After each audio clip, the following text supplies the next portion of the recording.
Hi, everyone. So I am joined today by Megan Hannum, founder of Funded By, for part three of our sort of Venture into America series.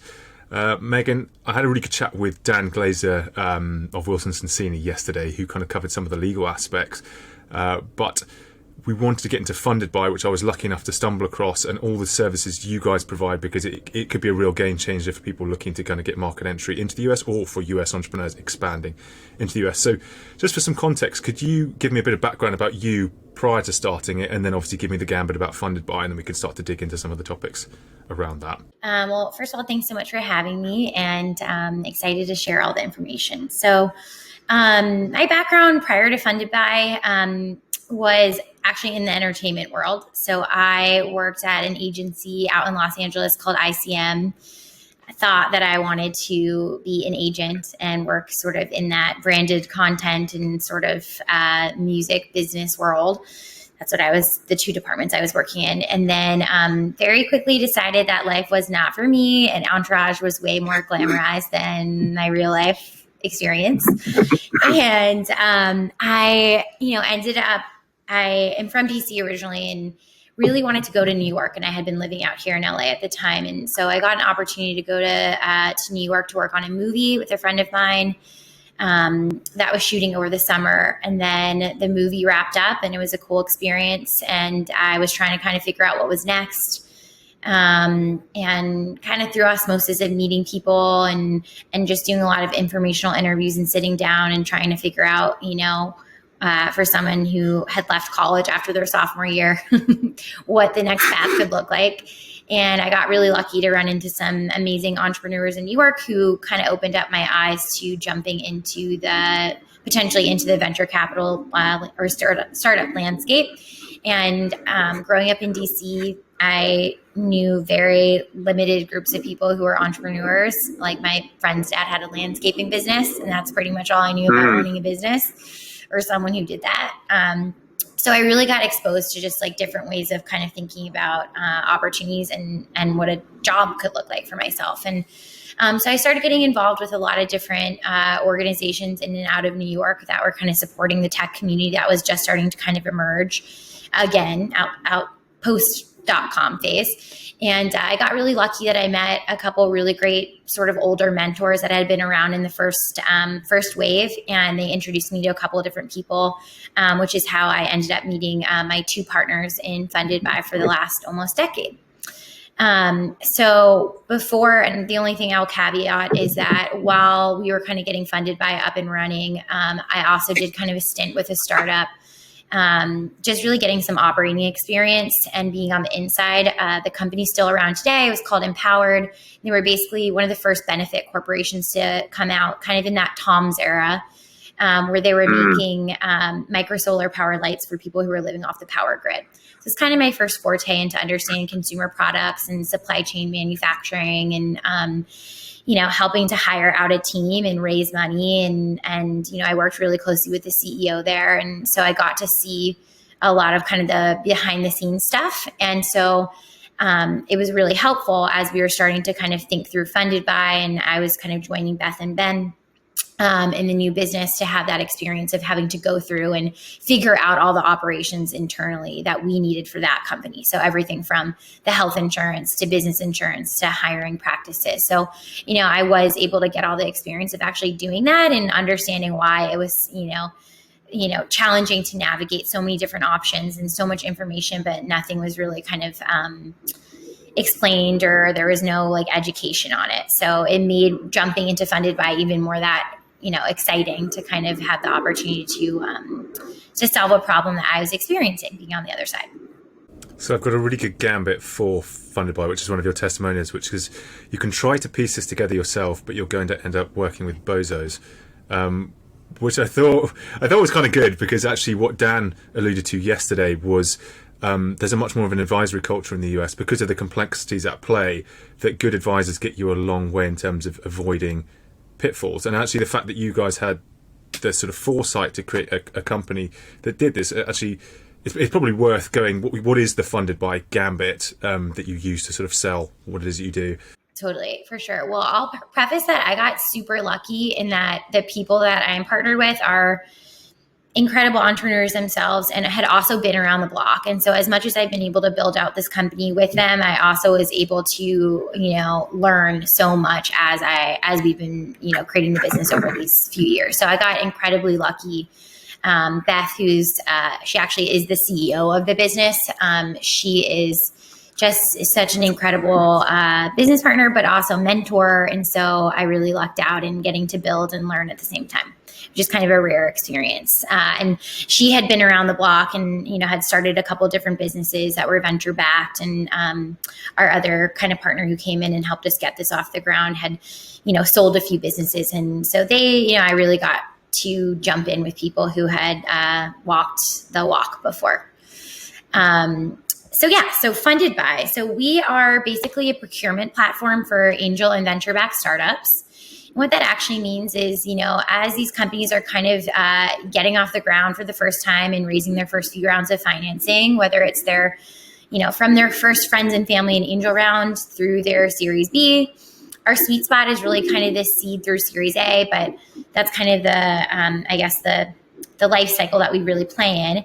But we help them with all the boring back end that is just not the best use of your time as a founder to try and navigate and figure out pricing on. So everything from what's the best possible health insurance and payroll to what kinds of business insurances do we need, what about accounting and bookkeeping, to R&D tax credits, all the stuff that, you should be getting in place and set up, but most people don't even know where to start, let alone how much they should be paying for something.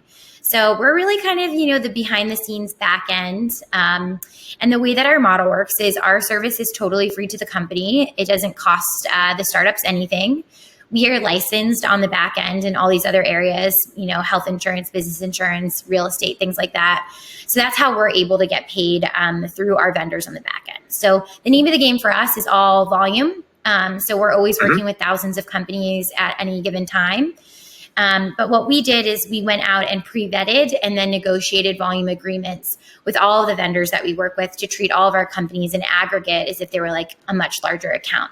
So essentially securing much lower rates than they would ever get going out on their own or through the open market. But also taking care of all of that, legwork and time of going through the sales process of trying to figure out where and how and why. So when you consider sort of working with entrepreneurs, to kind of go back to your experience in DC, do you work with small business owners in terms of an everyman business, or is it more the sort of slant of the traditional, as we see kind of Silicon Valley, New York type tech companies, or will you work with everybody? We work with everyone. So I would say the majority of our business is, they've had some round of financing that's been venture. I would say that makes up the majority of the business. But we have tons of companies too that are, in the agency type of model, or consultants that have a different type of business that still require some of these things. So we're never going to say no to if there's something that we can do that we can be helpful with a smaller, medium-sized business that is maybe not in the venture round. Like we will absolutely help them. It just so happens that a lot of our business happens to be more of like the Silicon Valley kind of mindset, but we work with everyone.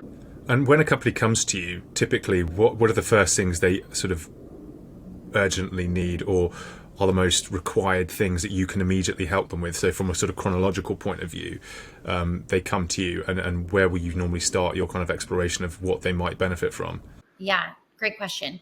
I actually kind of flip that on them a little bit. So what we'll usually do when we get connected to a company, and usually how it works is through like an investor that we work with, another entrepreneur that maybe we've helped that has made a referral for us, someone else in the ecosystem.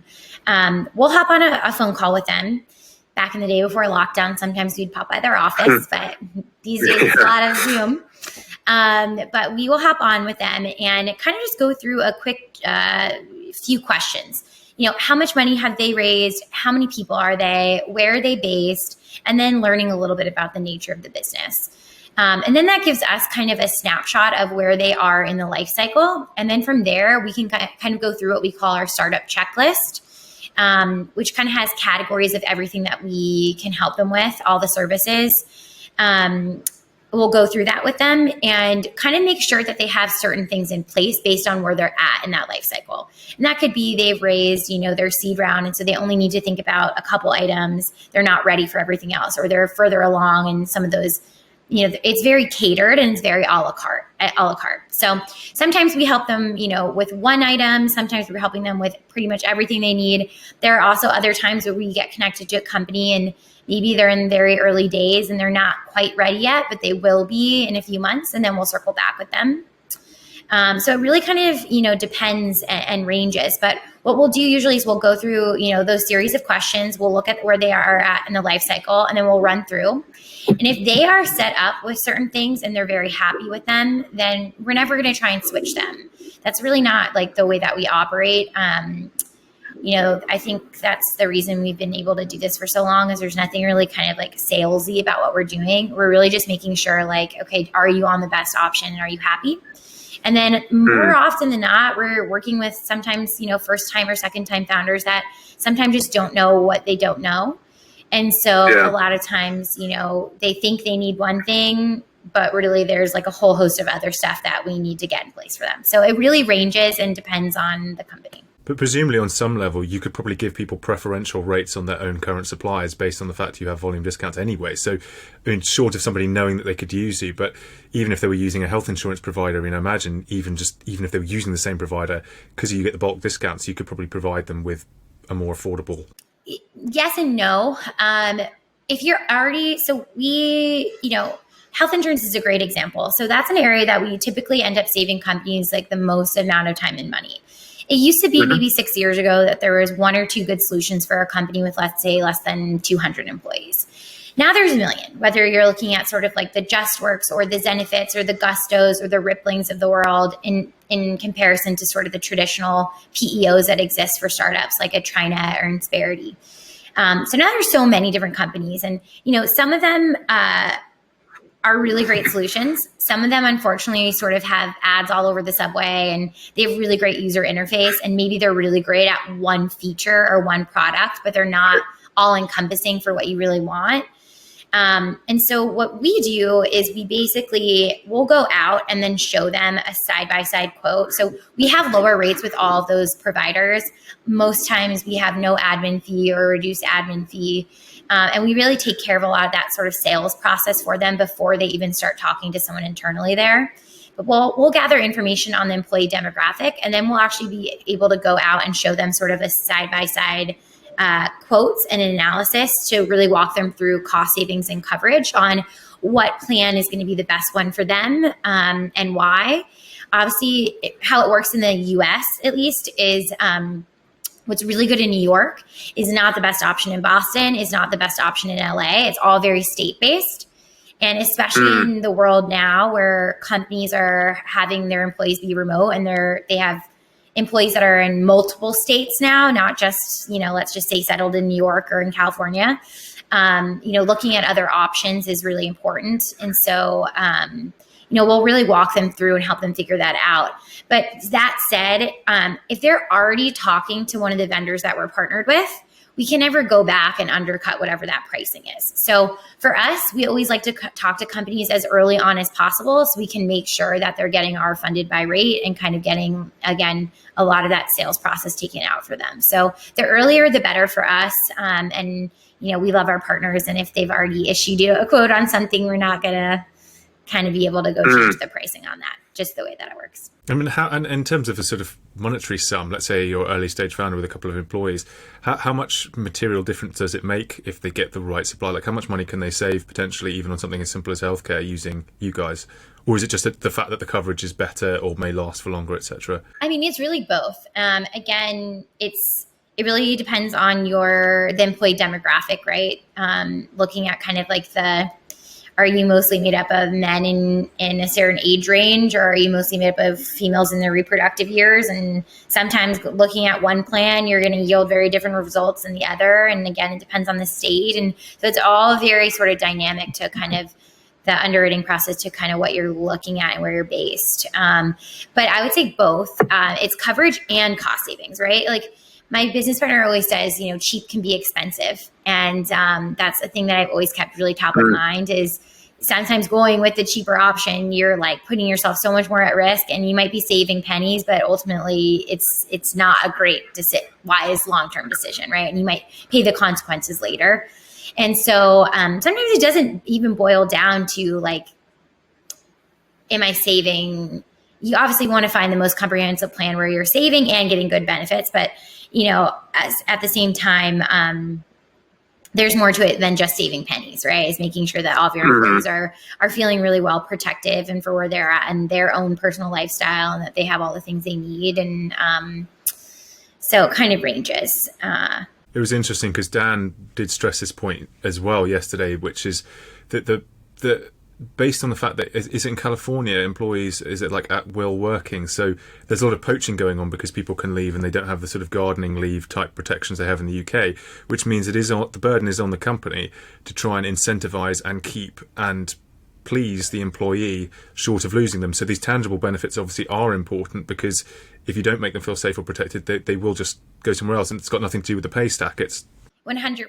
I mean, it is a recruiting tactic, really, to make sure that you're offering full comprehensive benefits, that you have all the things that someone needs and wants to grow with you. So in the US, 100% is a total selling point for recruiting the best top tier talent, 100%, especially venture-backed businesses. They really want to make sure that they have everything in place, that they're competing against all of their, fellow companies in the same sector, that, that they're on the same level, if not offering more. So it's definitely a competitive recruiting tactic here. And so I guess in the UK, we're familiar with the sort of landing points, and I did some research which said that it is basically Silicon Valley, New York or Boston. But for entrepreneurs around the States, I mean, where are the other hotspots that are sort of and are there other hotspots emerging, like Austin, Texas, etc.? And how complicated is it to start doing business between different states when you've got employees in different areas? Because another thing that I read about is how expensive the talent is in Silicon Valley. So I'm guessing now there's a sort of onus on getting cheaper teams, etc. So how complicated is it once you move beyond the sort of first 3 landing points to actually start doing business? A couple of years ago, I would say that would have been the truth, that it was really like New York, San Fran. I'd even say less the last few years, Boston. Maybe in the first wave, and again, I was not working at that time, but from what I gather and from what I've experienced, it feels like it was more so Boston, San Fran as like the 2 top tiers, and then sort of New York. And so then, in 2009, 2010, when New York really started kind of picking back up again, some of these, there's really only like 3 historic funds, let's just say, in New York City. There was like First Mark, First Round, and RRE. And, and at the time it was like Flatiron Partners, which is now USV. So maybe 4. But none of these other funds at that time existed yet. Like there was no like Lair Hippo Ventures or any of these other companies. They kind of came out when we really started, funded by, but, within the last decade. Now there's 1 million of them. But, so I would say then the dichotomy really sort of switched between San Fran, New York, less Boston. But it's changed so much. I'm out here in LA, and I did about a decade in New York and then came back out here to Los Angeles. And, I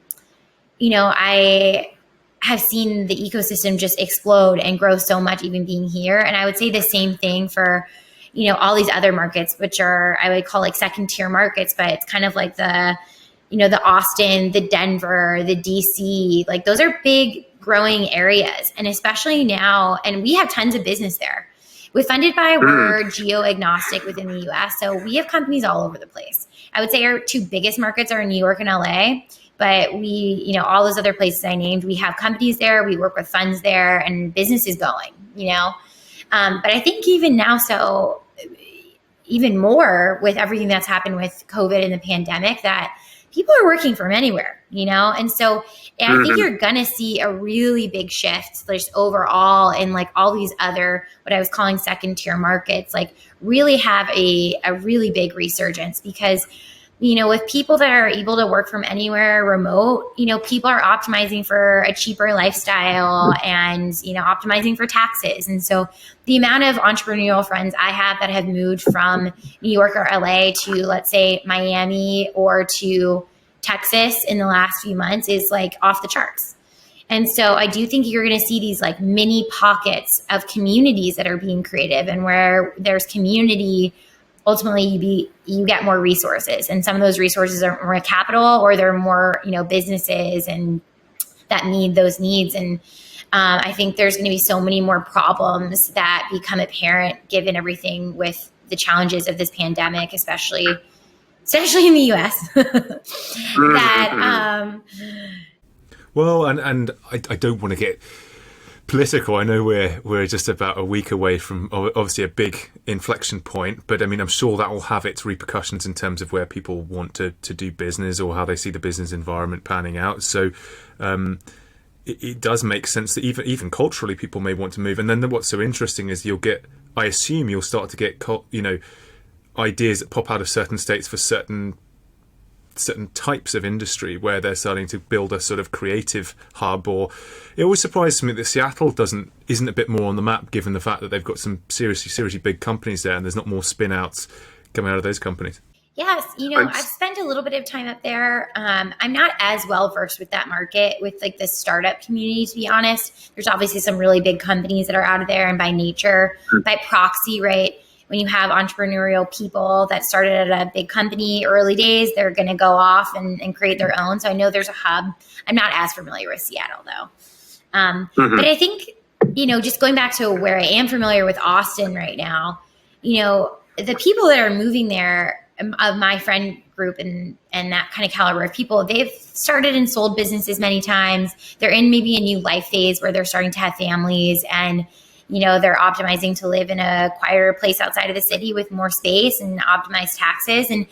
But they're not people who, their personalities are not going to change. So they're going to rally together, and they're going to create a really unique ecosystem, I think, of a next wave of opportunity. So I do think that the rules have changed even more so in the last few months, and that there's going to be some really cool stuff that kind of comes out of this. So, I don't think it matters as much. I mean, it historically, like having access to like San Fran or to, New York or Boston, it was like there's capital there, right? So like the time that you need to spend to go get the business where it needs to be from a fundraising perspective, and to get off the ground and keep going, like proximity really mattered.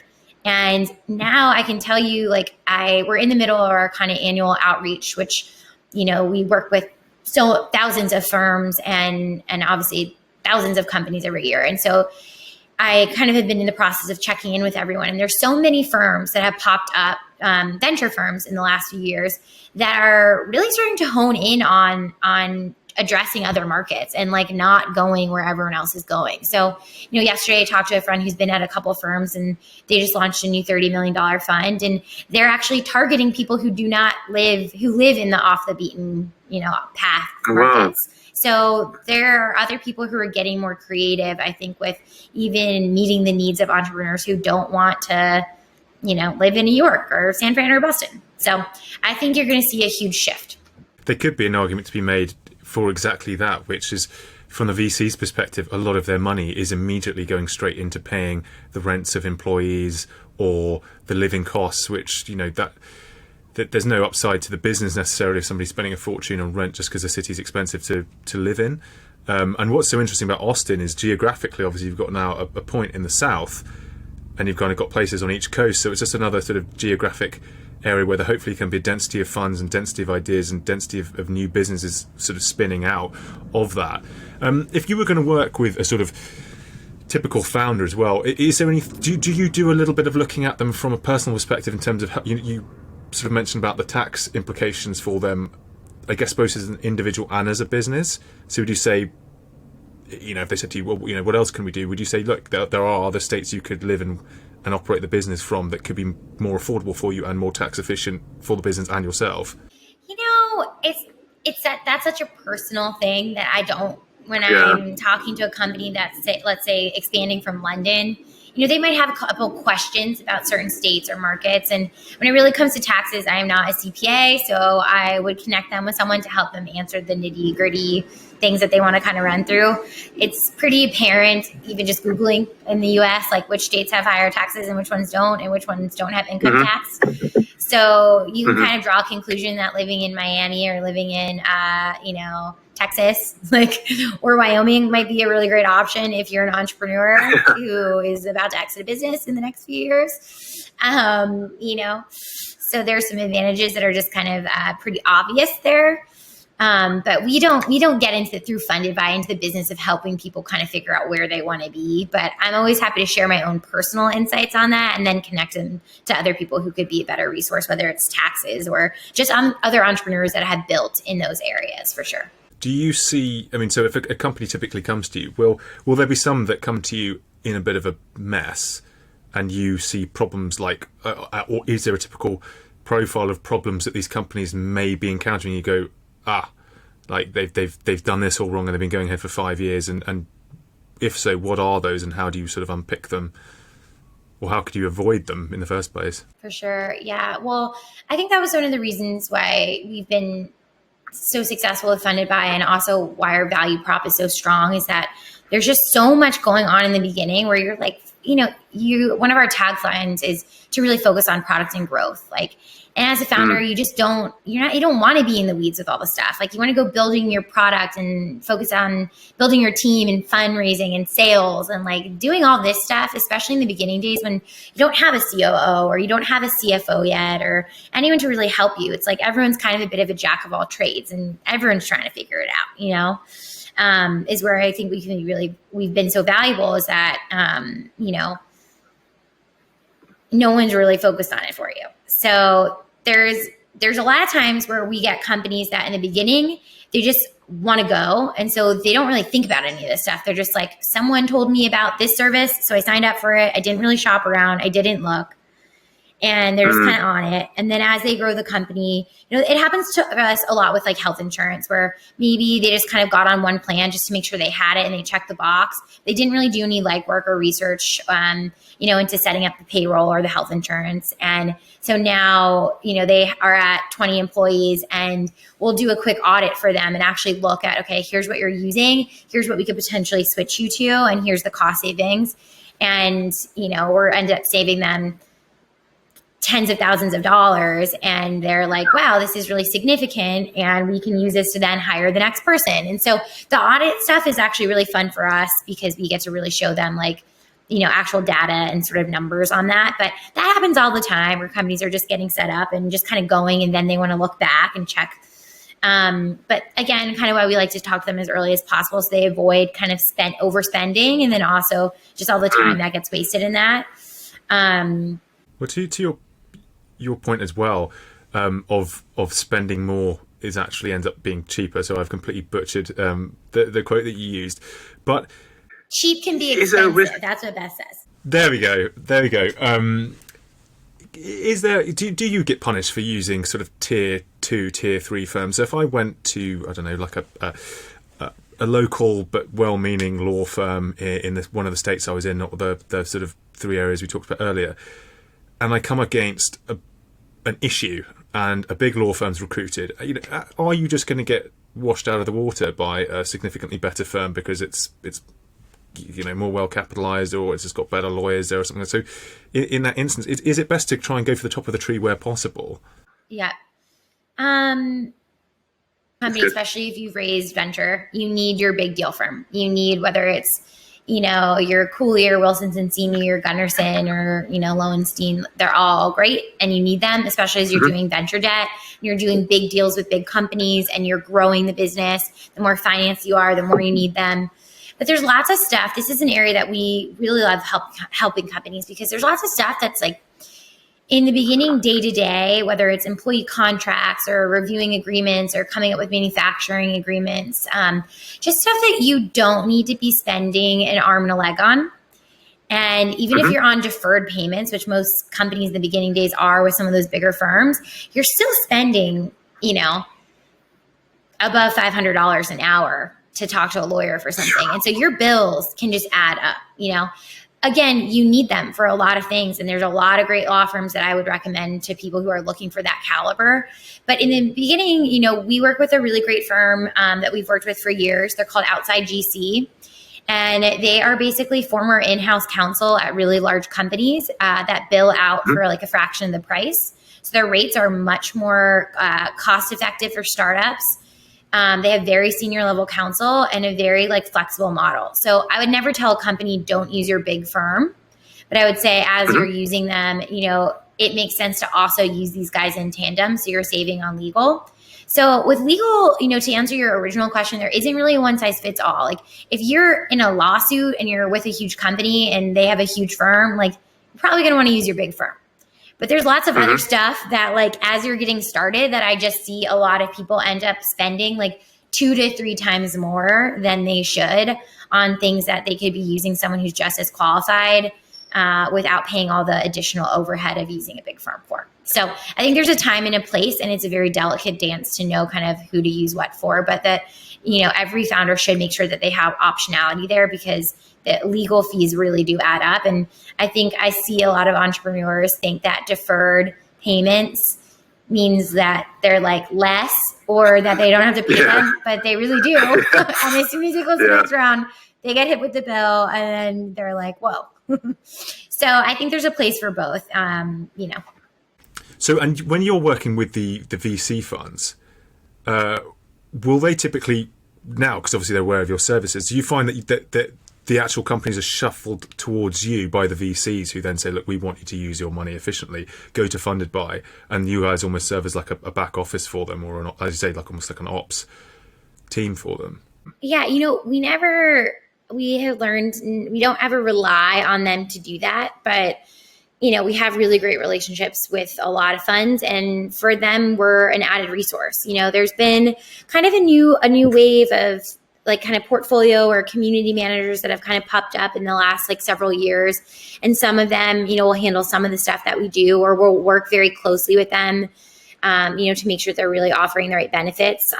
For some funds, we're 100% a part of their onboarding process. They invest in a company and then the next email that company gets is, hey, make sure you pop on with Funded By for 20 minutes. Because as an investor, they just want to make sure that, they're giving their companies, especially in the competitive landscape of getting into deals these days, they're offering their companies the best possible services.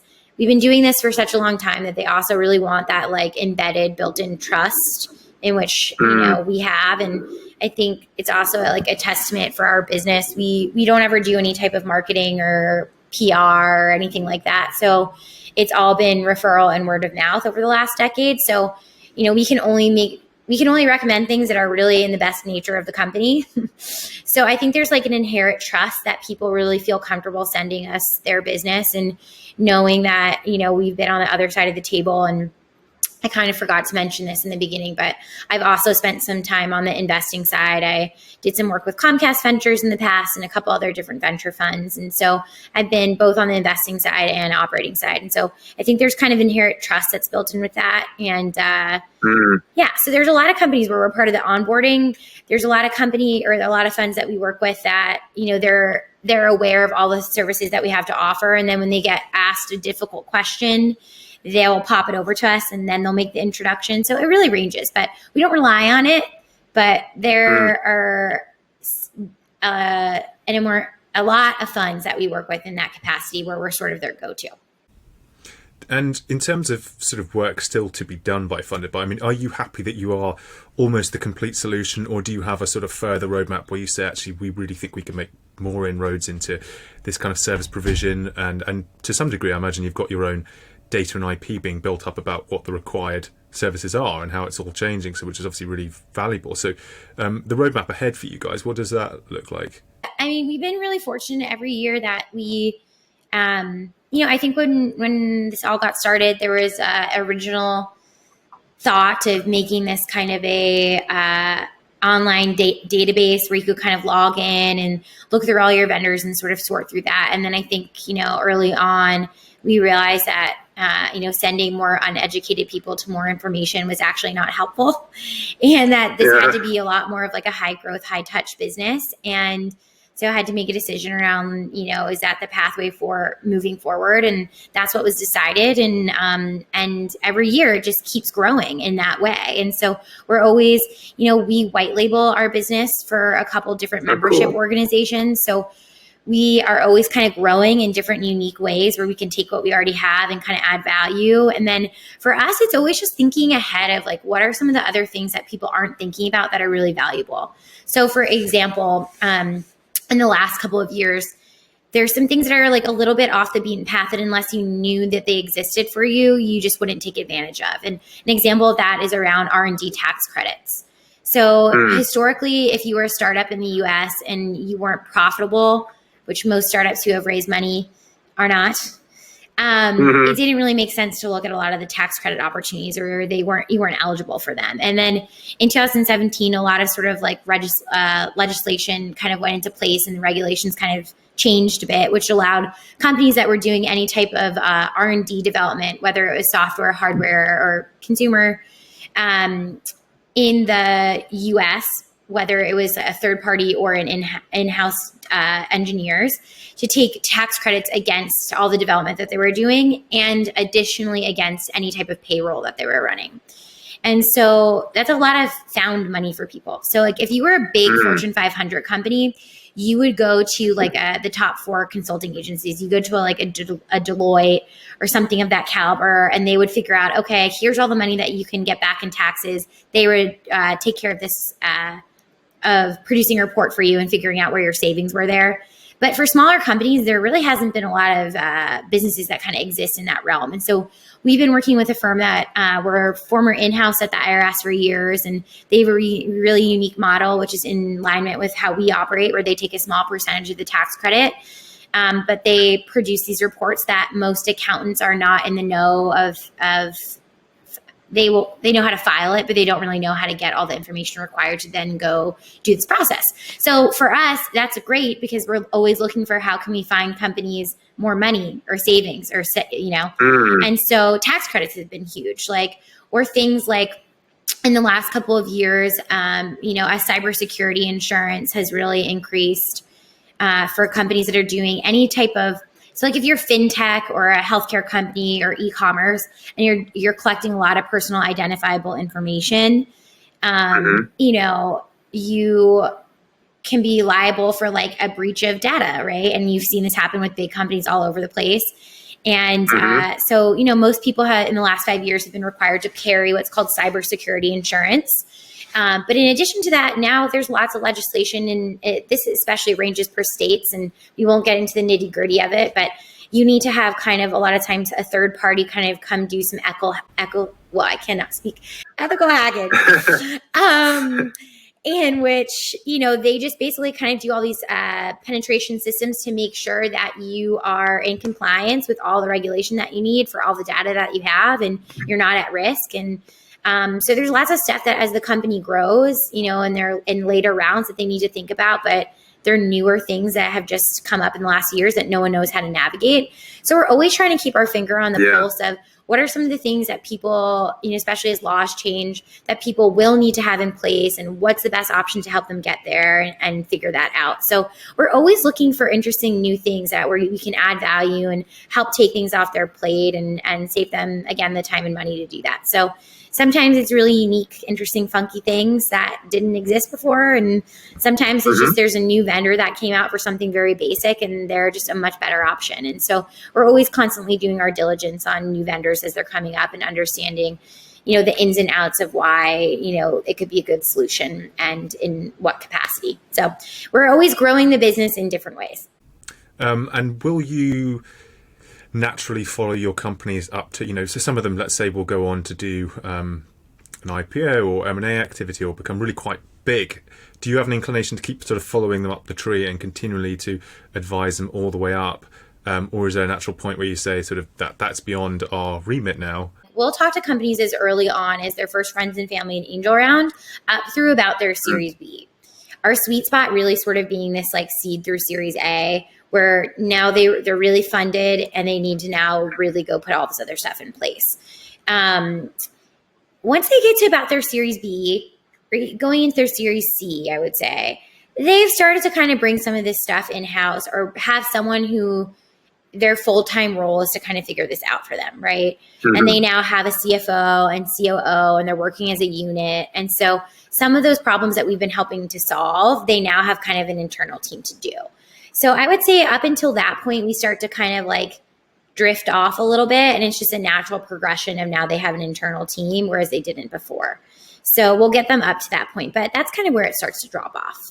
And you guys, I mean, are expanding your presence internationally. I mean, that's exactly how I came across you, which is that you are starting to work with firms in the UK. Are there any other destinations in Europe which you'll work with to help kind of get over to the US? So historically, given the state of the world this year, I did not do it, but historically in the past, I have usually spent about almost a month in London every September. And, we'll kind of meet with all sorts of different companies and funds there. And sometimes we've been asked to speak on panels or come in and do kind of like an ops day where, we're helping them kind of understand what it's like to break into the US. And so we can help any company that's expanding from anywhere get into the US, but I would say the biggest areas have been London. I would say Berlin is another big kind of category.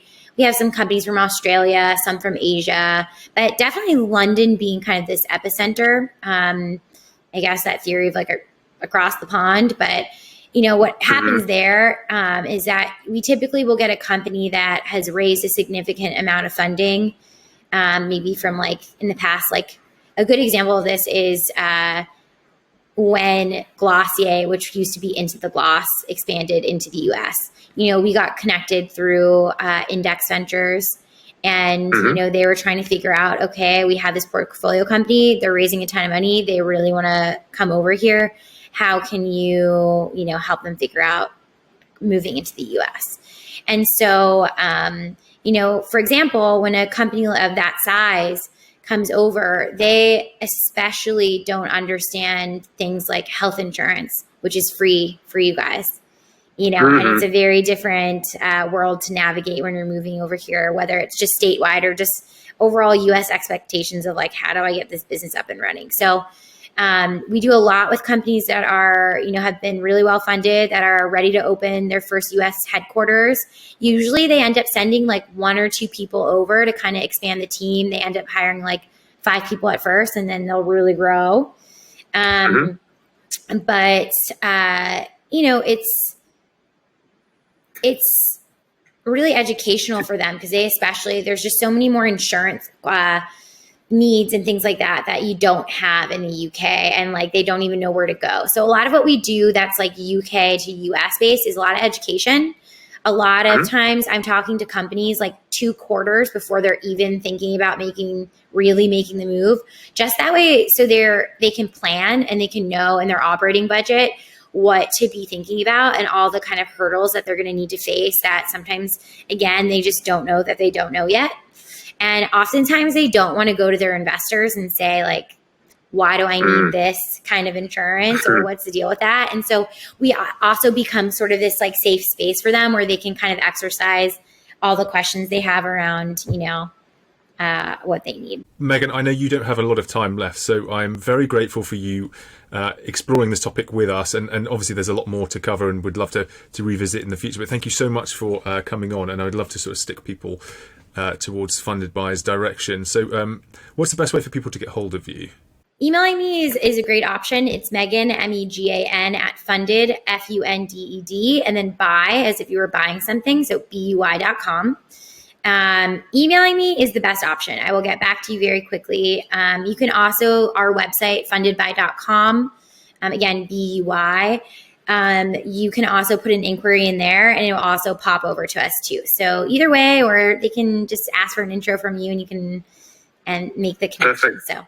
Thank you. You've been super helpful, and I'm really glad you're able to share your information with people. So I hope you have a great day, and good luck with next week and all that it brings. I hope it goes favorably for you. Thank you. Yeah, it's so nice to connect to you, and happy to be helpful to anyone who's, already here or thinking about making a move here.